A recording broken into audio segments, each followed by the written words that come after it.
Le murmure des pages, l'étrange cas du Dr Jekyll et de Mr Hyde, Robert Louis Stevenson. À la recherche de Mr Hyde. C'est de fort sombre humeur que Mr Utterson regagna son domicile de célibataire ce soir-là. Il s'assit sans appétit à la table où son dîner l'attendait. Il avait pour habitude, le dimanche, une fois pris au repas, d'aller s'asseoir auprès du feu, un volume d'aride théologie sur son pupitre, jusqu'à ce que l'horloge de l'église voisine égrène les 12 coups de minuit, heure à laquelle il allait se coucher sagement et plein de reconnaissance.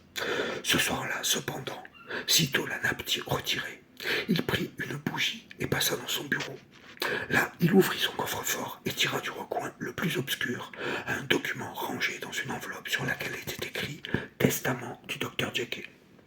Puis il s'assit, l'air pensif, pour en examiner le contenu. Le testament était de la main du docteur, car Mr Utterson, bien qu'il en eût accepté la charge une fois rédigée, avait refusé de contribuer en quoi que ce fût à sa rédaction.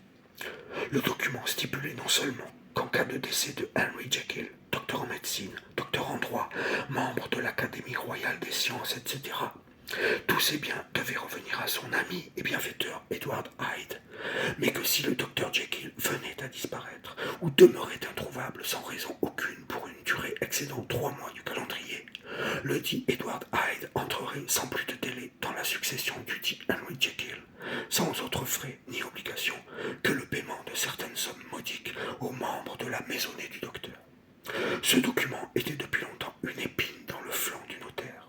Il offensait en lui le juriste tout autant que l'homme attaché aux aspects coutumiers et décents de l'existence, pour qui toute excentricité était la marque d'un orgueil coupable.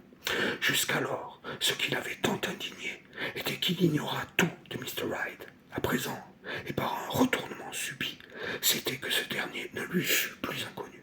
C'était déjà bien assez